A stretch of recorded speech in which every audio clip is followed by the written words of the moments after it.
I'll be sharing my perspective and insights with a few case studies as relates to us, here in Nigeria and probably within West Africa and Africa. I'll try and cut out all the technicalities so that those who are not technical and those who are not IT savvy, can understand and, soak in, some of the insights we'll be sharing, today. Can I, share my slides? I have a few slides. Yeah, you can do that. Laterna team, please give him the rights to share. Yeah, we can see your screen. Right.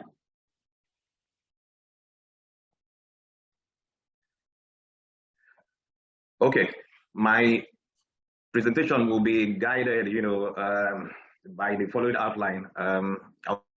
Book, I'll speak about the author. I'll give a brief definition, my own definition, from the extraction of what I read in that book. I'll take us through, a typical digital strategy roadmap. I'll relate it to, what obtains here in Nigeria. I would walk us through some digital projects and how to categorize and prioritize, projects. I will also speak to the top 7 digital, technology of the future. Some of them are cutting-edge technologies. I'll also speak to cybersecurity, fraud, and I will close out, with the challenges and skill gaps, that we currently face in the scheme of things. The book is very practical. It's relational. It has a few to-dos. It's divided into 4 parts. I will pull out a few nuggets, that most people will probably miss out, when they read this book. From my own experience, I've seen 1 or 2 things, that are so critical to the successful transformation of any business. I will speak to that as well. About the author, Anthony West is an entrepreneur, is a digital consultant, best-selling author, is an elected official, award-winning UK, public service, consultant, with strong focus on cutting-edge technology, digital transformation, and cybersecurity. As you may know today, the pandemic is the chief digital transformation officer in the world today. It forced the hands of businesses, and business leaders all over the world, and decided to do things they would normally not do. So, what is digital, transformation? It is when you orchestrate, your past, your present, and your future, especially your digital, signatures, whatever you have today that you call technology, when you harness them together into one omni-channel, to deliver business value. That's what we call, digital transformation. It must create value at the end of the day. You won't be doing transformation just for transformation's sake. So it's not just about technology. You'll be talking about servers, routers, switches, firewalls. You'll be talking about the data center when you're talking about, transforming. What you'll be doing is that you'll be mapping, your front office with middle office and back office to achieve a business objective. There are 3 words, that you hear, and they don't mean, the same thing. They mean different things. One of them is digitization. It's going digital in the most basic sense. This is when an entity, maybe a small and medium-sized, entity, would buy an accounting software like a Sage, just to manage, their finances, just to manage, their accounting and bookkeeping. Also, when you see, an entity buy human capital, an HR software or a payroll management, solution to automate their recruitment, their leave, their exit, and recruitment, management, of their employees, and also staff performance. Those are the basic, things, that people digitalize. When you implement a supply chain, a small, size entity, maybe in paint production, when they buy a supply chain, so that, their sales people can track production from factory to the warehouse, and at the point of, at at the last mile, when it gets into the hands of the customer, they're able to track. When you deploy CRM, customer relationship management, solution, especially if you are a sales-driven organization, those are the little, the basic, solutions that you can, deploy to manage your automation. That is digitization. You go to the next step that I call digitalization. This goes one step further. This is when you use the digitized information you got in that first step to create, new value and opportunities that will involve, so that your business can grow and succeed. And the ultimate destination is the digital, transformation itself. That one is a journey. And there are several bus stops. And there are certain things, you must do, for you to succeed, in transforming, what I'll call, your business. I'll speak to, to some of them as we go along. Now, if you hire me today to handle your digital, transformation, there are some steps, that I will take. And there are some questions, I will ask. Why do we need to go digital? We have to be very focused. Is it because of the consumer? Is it because of competition? Or is it because of emerging technology? What will our digital future look like? You must, have a vision. You must have certain aspiration. And you must come up with a strategy. Your strategy must be derived, from the business strategy. It's not going to be a technology strategy where you just be changing servers and, buying new laptops for people or, building a new data center. That is not, a digital strategy. You must come up with your roadmap. How do you realize, this is your digital future? It is extremely important, that businesses, have a clear, vision of their destination, because it's going to be a very long journey, a lot of stops, along the way, and you must be very clear on how you want to go about it. So if you hire me today, so there are some steps I will take, but I'm going to tell you about the steps I won't take. And this relates to the way our own environment, operates. One, I will not rush out and just start consulting and contacting, software, vendors to see what software is available for me to, to run with or deploy. I won't ask anybody for demo or proof of concept, and it's not at the first, few months of that engagement. I won't reach out to large system integrators.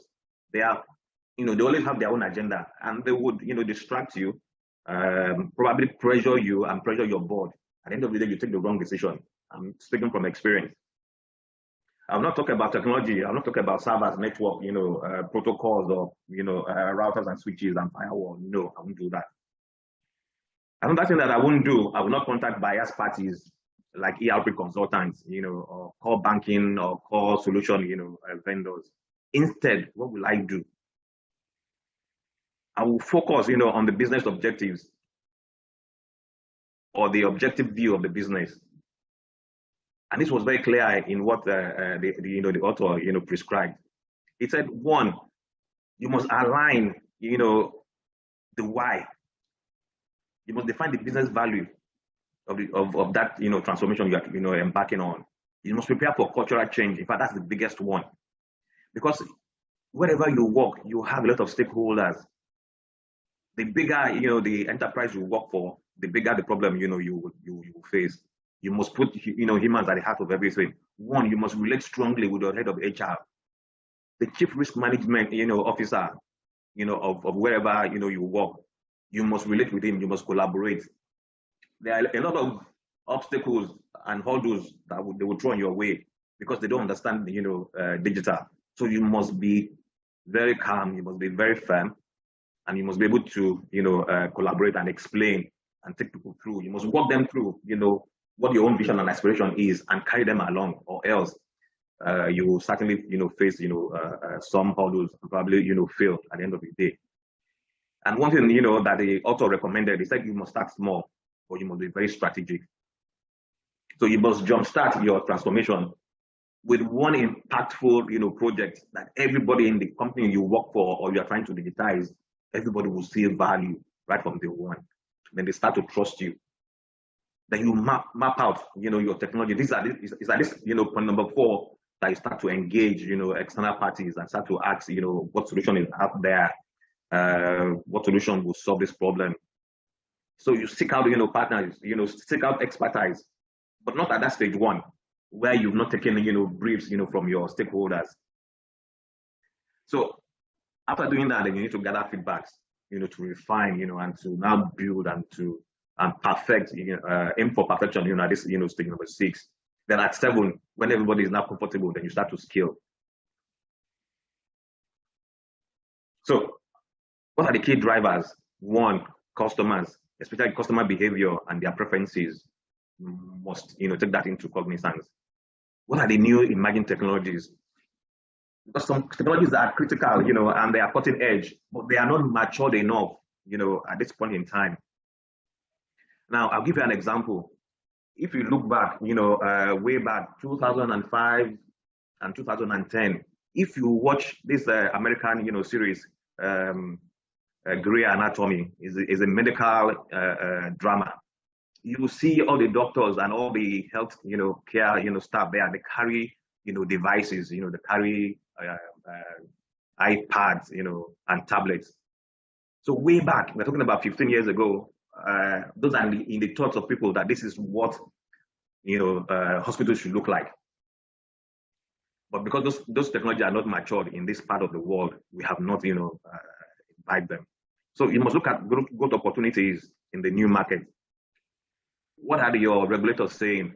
You must comply with statutory, and regulation. You'll be under intense, competitive pressure. Your competitors will be doing a lot of exciting things, but you must be careful and you must, plan yours very well. Don't just jump into any technology because it's technology that is out there. Another thing, that the author recommended, you must classify and prioritize, your projects.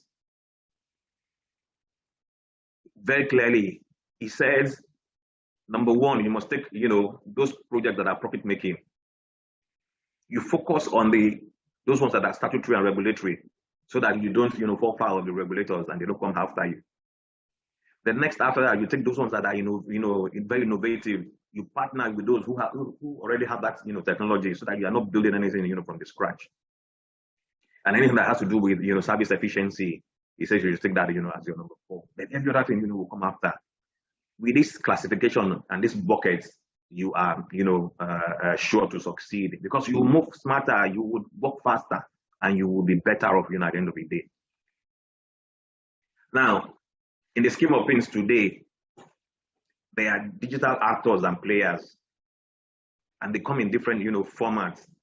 So the very first one you see in the place where you work, and even in the environment, maybe your board members, board of directors, or even the stakeholders, internally, you see those ones that are digital, resistors.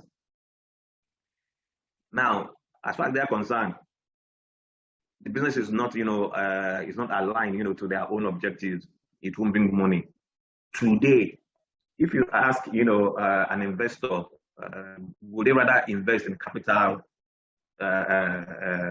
maybe shares or whatever, or invest in digital technology? They'll pick, capital investment over digital, investment. So you find people resisting, and you need to carry those people along. You also have those who are digital explorers. For them, they've seen, a solution working somewhere. They are excited about it, but that's how far, they want to go. They don't want to take, more, after that. And you have those we call digital players, business goals that align on digital products and experience. They've tried it once, it has worked for them, and they like to try, some more, but they go in stages. So level 3 is one exciting stage, where most entity that we call, digital, companies today, they are at that, stage, level, 300. Level 4 are those who are doing a lot of exciting things. They've integrated, their businesses to deliver digitally. We also have those that we call digital disruptors. Those are those cutting edge, technologies, that people are using out there. Now, if you recall, some 10, 15 years ago, there was no Twitter, there was no Facebook, there was no WhatsApp, no Teams, no Zoom. But these technologies have, disrupted, the entire scheme of things, as we speak today. These are the other set of players. These are the skeptics. These ones don't want to move. They are limited in their thoughts, they've isolated everybody. They don't say anything. what, digitizing. They are not excited, about, technology. You also have those who are digital experimenters. They want to take bits and pieces. They want to cherry pick. But what this level of people don't know is that, you need to build skill. Certain technologies won't work except you have, the base. You need to educate, this level of people. They want to take opportunity, of certain technology, but they are not, matured enough, for that. They are the digital, we call competitors.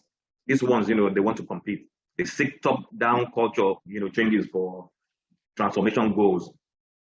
Their vision is very clear. They want to leverage on technology, to, outperform or outwit, their competitors. And you have those who are digital leaders. These ones are very clear about their intentions. They want to win, and win, they will win. We also have the last one, which is the ultimate for anybody, and that's where those who are making, those who have, a very, very high evaluation of their technology platforms. This is where they sit. They've been valued. Their valuation is very high. We're talking about 200 million, $1 billion, dollars. This is where those ones sit. They are very clear, and they've achieved that objective. These are steps that everybody must take to achieve their digital aspiration. So some people will crawl, some will walk, some will run, and some will fly. So it depends on your maturity and depends on your risk appetite. Some people are risk averse. They won't touch anything that they don't understand, and they're not even ready to take the risk. They rather invest in dollars and shares and bonds and T-bills and invest in technology. So when you're talking about maturity, these are the steps you take. One, you must consider your customer. You must have a business model. You must be agile. You shouldn't be bottlenecked. You should be quick, to take decisions. Decision making, must be very fast. Your internal processes, especially approval processes, must not limit your digital aspiration. You must have digital value. And we'll be talking about talents. That's one area where most entities, where they lack. And that's where, they suffer. You must have the right mindset. You must be able to collaborate. Your chief risk officer, your chief security officer, your CFO, your MD CEO, and even your board, you must carry everybody along, and you reboot the entire, process. So these are some of the technology, of the future as listed by the author. Some of them are still cutting edge on paper, or they are still theoretical, as I'll put it. But some of them have come to stay. A good example is mobile phones. Mobile phones, have been around with us, for quite a while. Mobile phones, I would say is a computer, that looks like a phone. Several years ago, especially those of us who started our banking in the 1990s, early 90s, 1991, I recall, because I was the database administrator in that new bank, that I worked for, where I started my career. It was a new bank. The servers we bought and we deployed into a very large room. The configuration of that server today is like the iPhone, that you hold, or the Samsung S7. So most people, especially if you have, these smartphones, what you are holding is a server in your hand, so you can do and undo. We're talking about mobile phones, now. Mobile phones, have come a long way. They have helped people to transform. I took a side note, and those mobile phones that you currently hold can do a lot. One, they store images, they store pictures. Smartphones, like I said, are computers, that look like phones. If you have an iPhone, iPhone 10, upwards, I will tell you, you are, you have an enterprise server, in your hands. They have the capacity and the capability, of an enterprise server, especially those where they were deployed by, by banks, maybe like 8 years ago. So let's talk about cloud computing. 70% of small businesses, across the US, Canada, and the UK now run their operations in the cloud.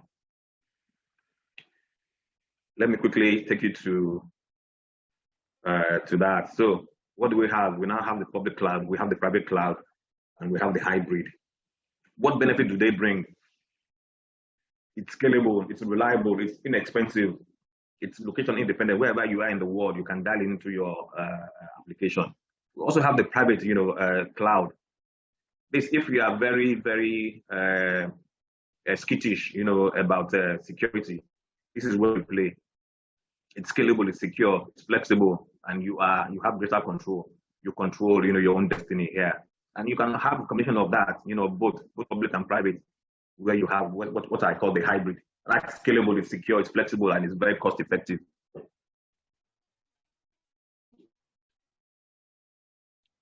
Let me go back to this, my slide. I'm going to talk about social media. 15 years ago, there was no Twitter, no Facebook, no Snapchat, no Instagram, no WhatsApp, no YouTube, no Netflix, no TikTok, no LinkedIn.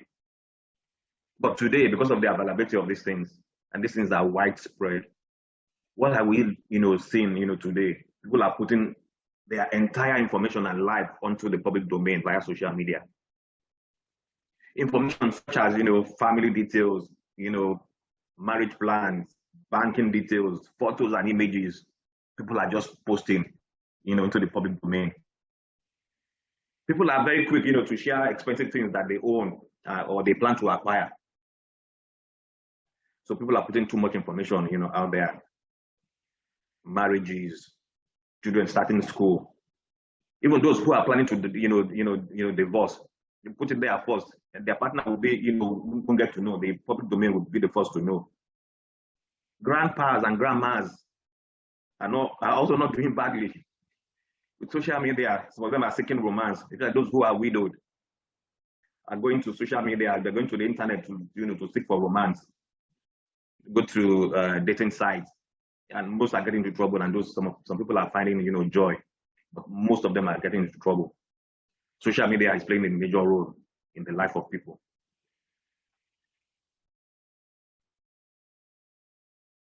Let me speak about blockchain.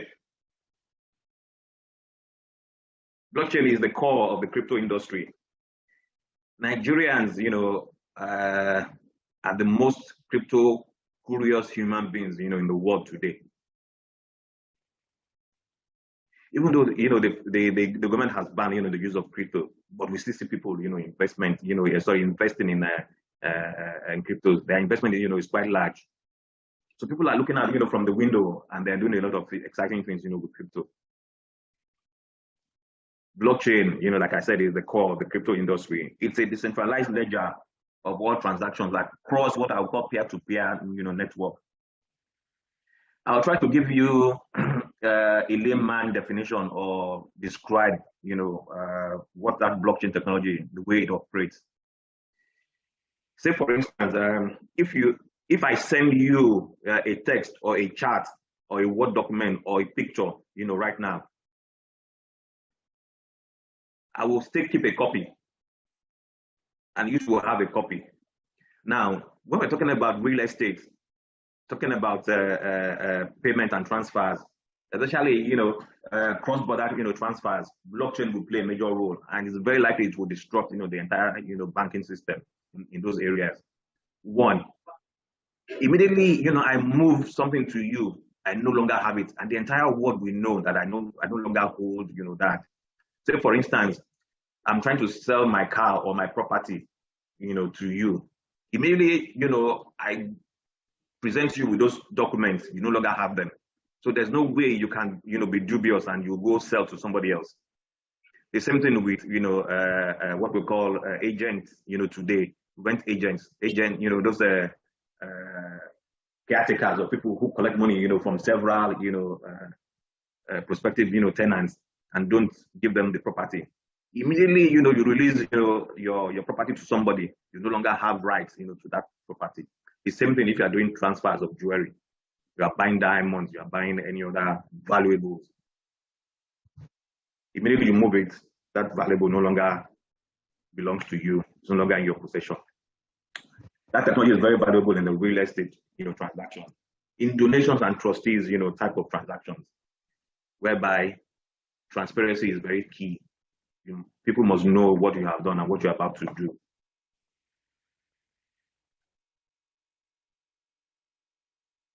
I'm also going to talk about, big data. In fact, we now call it smart data.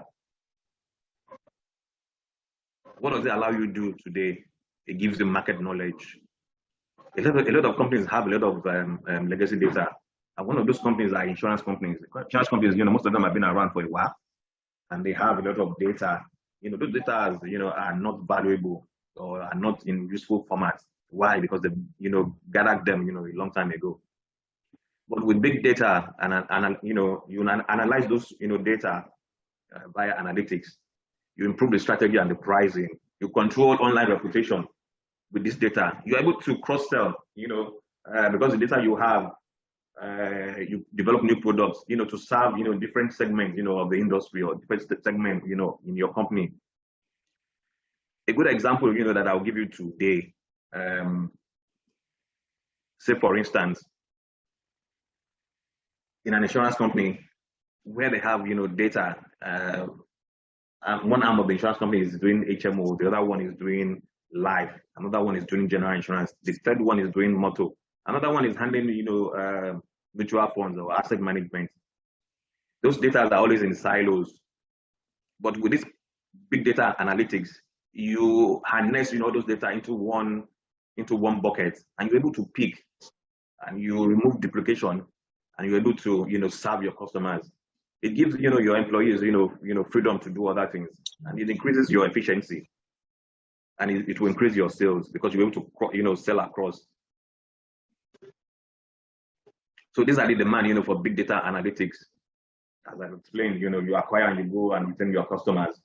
Your operations is optimized. You reduce fraud. With the data you have, you can even analyze, fraud according to fraud by channel. Let me quickly, go to that slide so that, it's very clear, what we're trying to explain here. Digital fraud, comes in different formats. You have fraud by channel. Is it via web, via mobile? Customers, on your mobile app trying to defraud you or defraud themselves. Over the telephone, contact center, they become, a fear or soft target, for hackers, and fraudsters. The people, try to, take money from your ATM. So these are some of the, fraud classifications. Fraud, by gender. If you have data, you'll be able to do all that. Are women or men more vulnerable to fraud? What we see, from time to time is that men, 80% of the time, attempts are made on men and 20%, on women. But 80% of the time, fraud against women are successful.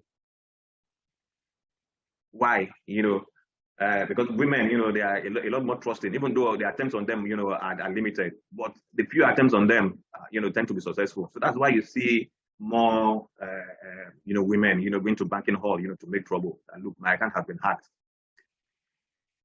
So we get to know from big data that you must have, this gift of discernment or gift of, suspicion. Men are very, discerning and very suspicious, when they see all these things. But women, seem to be more trusting. They tend to believe, that somebody, has sincere intentions. And they, 20% of those, where those attempts are made, 80% of, those of that 20 tend to fall, for that scam.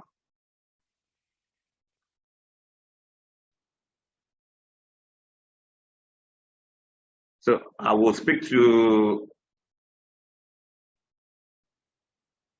robotics and process automation. This is a new cutting-edge, technology. In terms of maturity, it has not matured yet. Some technology will take a while, to mature. It will take a while, for them to be acceptable, widely. But those who are very consistent, those who are very determined are the ones who benefit from this. I will share, an experience, with you. In 1988, I used to work for a company, NCR. I was a young engineer there. I started my career, IT career there. NCR introduced ATMs. The ATMs you see today that are widely spread, they've been around since 1988. I installed, the first set of ATMs for Societe Generale Bank.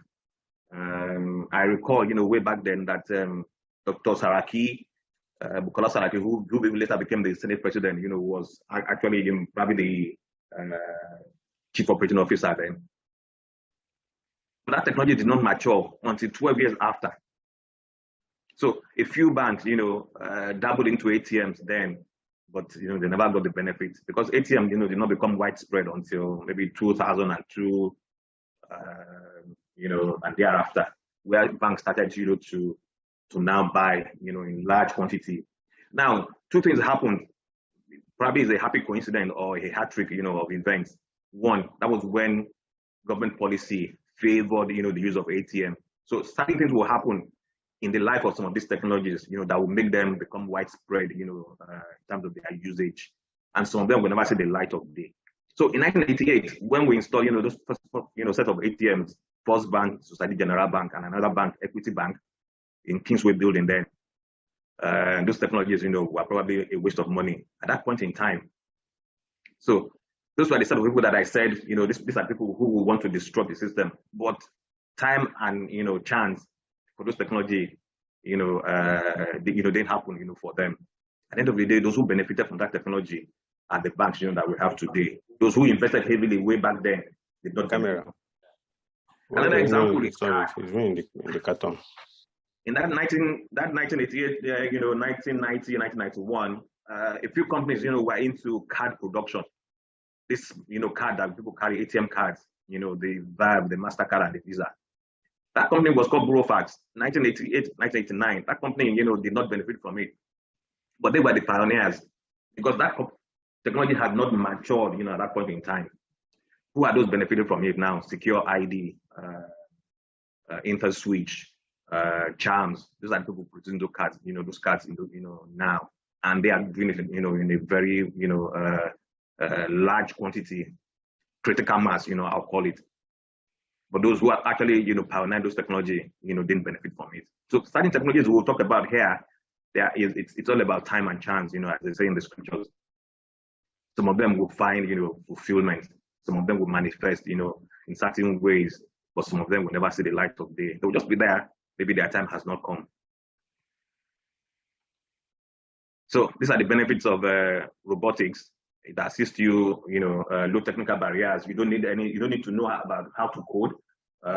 It increases your accuracy. It will allow you to mix regulatory compliance, and rendition.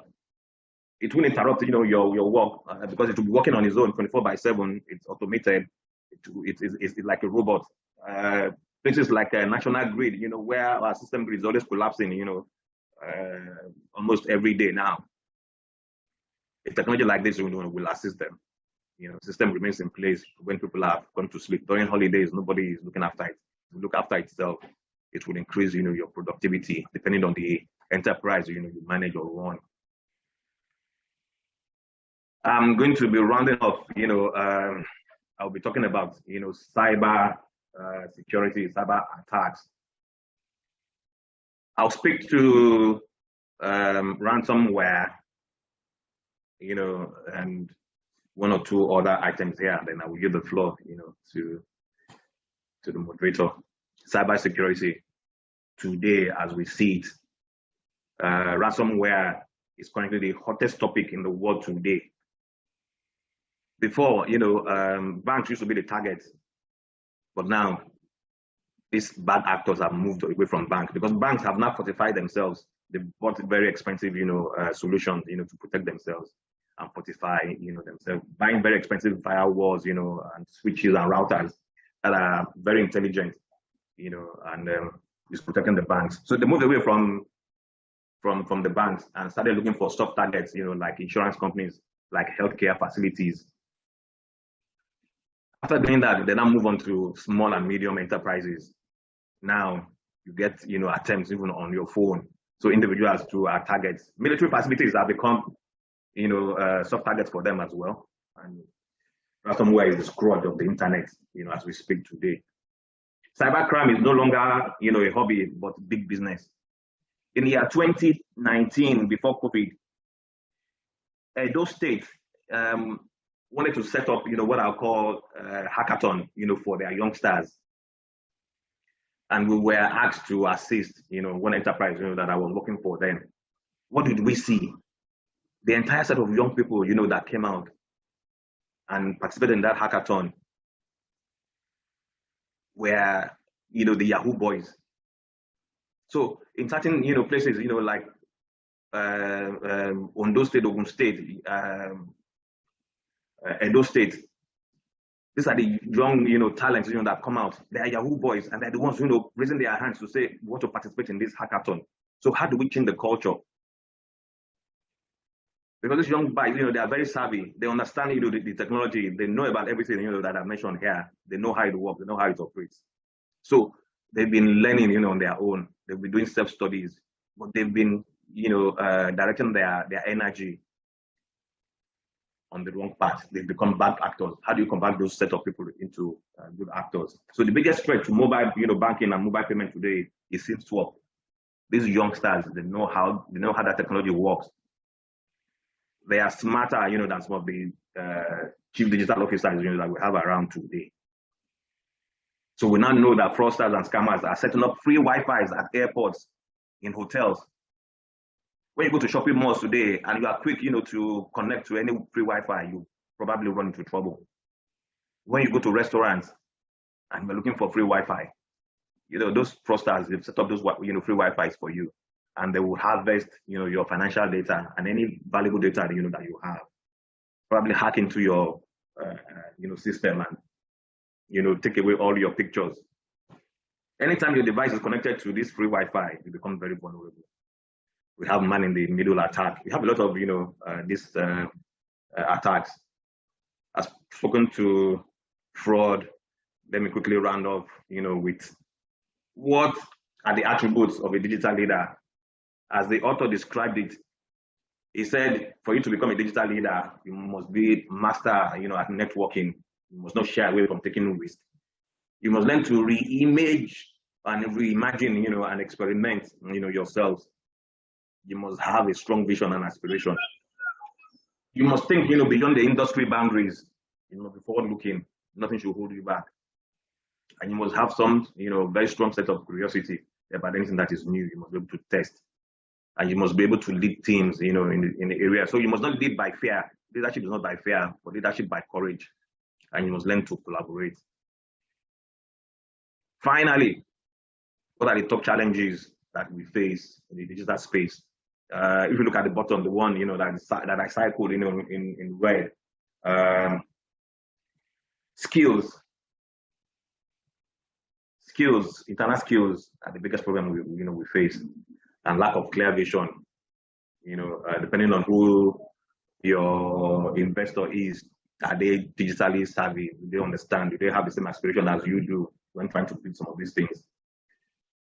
And integrating new technologies, especially if you are a legacy, system, you have a legacy, you've been around for a long time, and you're trying to, digitalize, you have difficulty because we classify you as a brownfield, whereas those who are greenfields, those who are just starting, would ramp up quickly this technology and be able to land and run. While you will struggle with your own technology, and you can't discard them because that's where your history is. So what you can do, you take the steps and you migrate, some of those your legacy data and technology and make them new. Companies that build digital skills faster will get ahead of the pack. And the companies listed here are Intel, GE, and Walmart. These are the companies, that have invested heavily. Their HR, are deliberate, and they are, consistent in their placement, of young talents, and they are getting the value, that is required. Thank you, everyone. Questions and comments? Are you